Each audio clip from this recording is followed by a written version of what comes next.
Ever dread those moments of awkward silence at social events? Let's turn small talk into a fun, authentic experience. I'm Chris, and I'm thrilled to have you here for this episode all about mastering small talk, a skill that can transform casual encounters from stiff and awkward to warm, genuine connections. Whether you're a student juggling new group projects, a university researcher attending academic mixers, or an office worker navigating daily chats at the water cooler, strong small talk skills can open doors socially, academically, and even professionally. Sound intriguing? Let's jump right in and make every conversation count. 1. Why small talk matters more than you think. Small talk gets a bad rap sometimes. You might think it's just superficial chatter, discussing the weather, your weekend plans, or the local sports game. But sociologists and communication experts, including those cited in journals like the Journal of Personality and Social Psychology, emphasize that small talk is a gateway.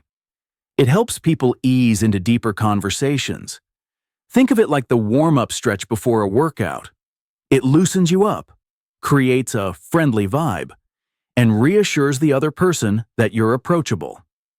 Plus, small talk can lead to surprising opportunities. You discover a fellow student shares your passion for digital art, and you start collaborating on a side project. You're at an office networking event and bond over a mutual love of traveling, leading to future professional partnerships.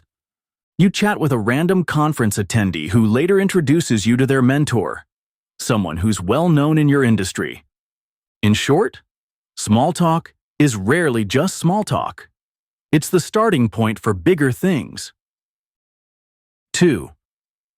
Overcoming the awkward factor. Let's face it, for many of us, small talk can feel cringy, especially if you're an introvert or if you're not sure what to say. However, a key insight from communication research is that both parties usually feel the same initial awkwardness.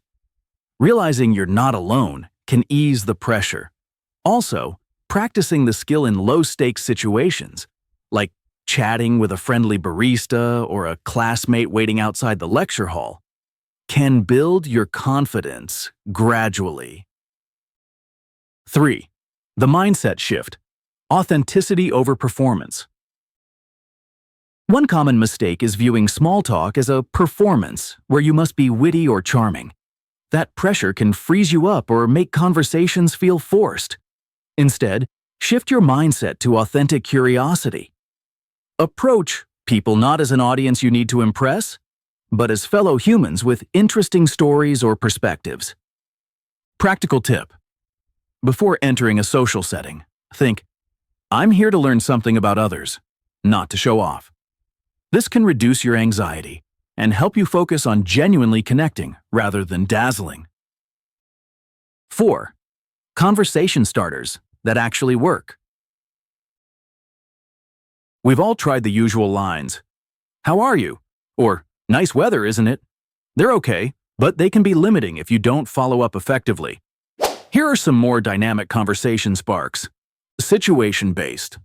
Comment on your shared environment or activity. For instance, if you're both at a university workshop, say, I'm curious. What drew you to this seminar? Observation technique.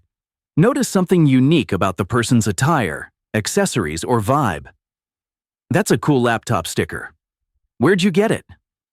Open-ended questions. Instead of, do you like your job? Try, what's your favorite part of your role?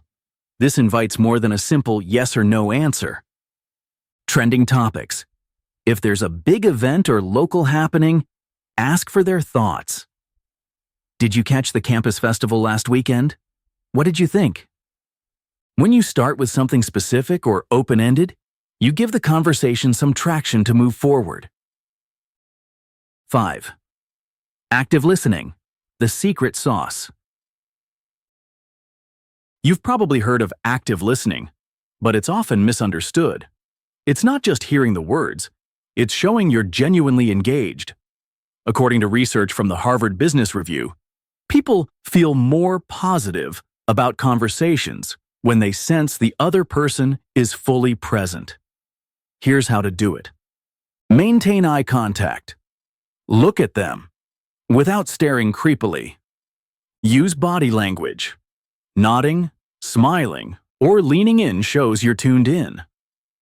Offer verbal cues. Simple phrases like, right, interesting, or tell me more about that. Encourage them to continue. Ask follow-up questions. If someone mentions traveling abroad, you can ask, what places did you love the most? Or, would you go back? Active listening makes your conversation partner feel heard, which is huge for building rapport. 6. Handling lulls and awkward pauses. Even the best small talkers encounter moments where the conversation stalls. Instead of panicking, see it as breathing room. A brief pause can let the other person gather their thoughts, or you can pivot to a fresh topic. Pivot technique.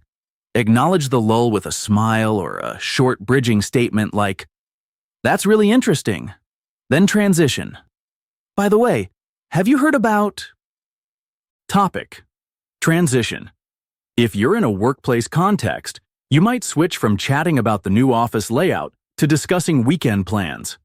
A small pause doesn't mean failure. It's just a signal to shift the conversation's direction.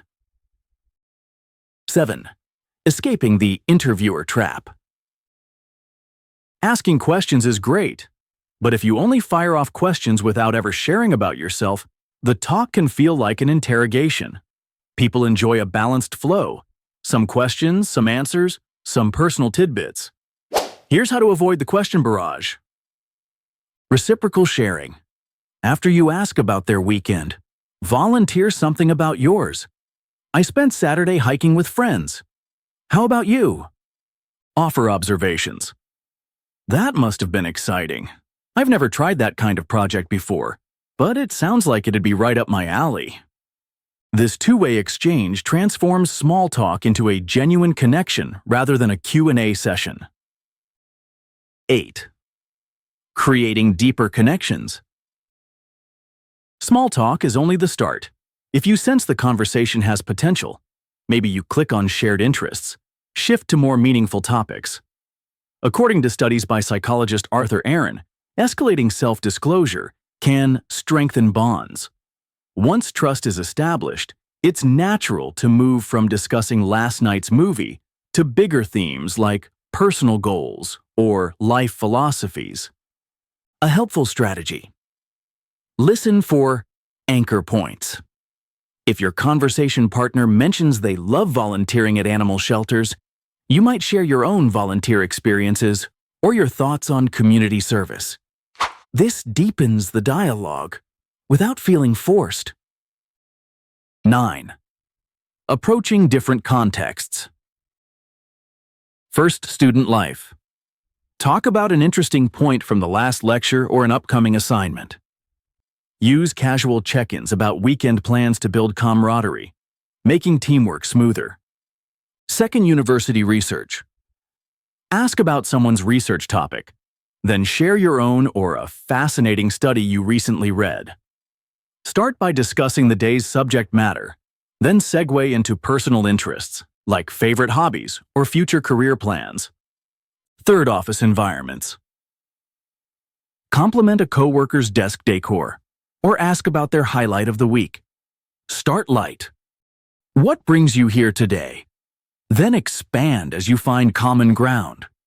Each setting might have a distinct vibe, but the core principles, curiosity, authenticity, and balance, stay the same. 10. Navigating cultural differences. In our globalized world, you might encounter people from various cultures with different norms for small talk. Some might see direct personal questions as intrusive, while others find it warm and engaging. If unsure, observe and adapt. Notice how people greet each other or open conversations. Start with general topics, like the event you're at or the surroundings, and see how they respond. If you sense hesitation, ease off personal questions. Stick to safe topics. Local food, interesting sights, or broad interests. Respectful curiosity can turn cultural differences into fascinating dialogues. 11th, overcoming shyness or anxiety. Even with tips in mind, it's normal to feel shy. Here's how to push through. Practice in low-stakes scenarios. Brief chats with store clerks or coffee shop baristas help you flex your small talk muscles. Set micro goals. Aim to initiate one conversation per social gathering, rather than overwhelming yourself with multiple. Positive self-talk. Remind yourself, I'm capable of friendly conversation, or people appreciate my efforts to connect. Focus on them. Shifting focus to genuinely learning about the other person eases your self-consciousness. Remember, small talk is a skill, and, like any skill, practice leads to improvement. 12. Bringing it all together. Your action plan. Ready to level up your small talk game? Here's a concise plan you can start today. Mindset. Check.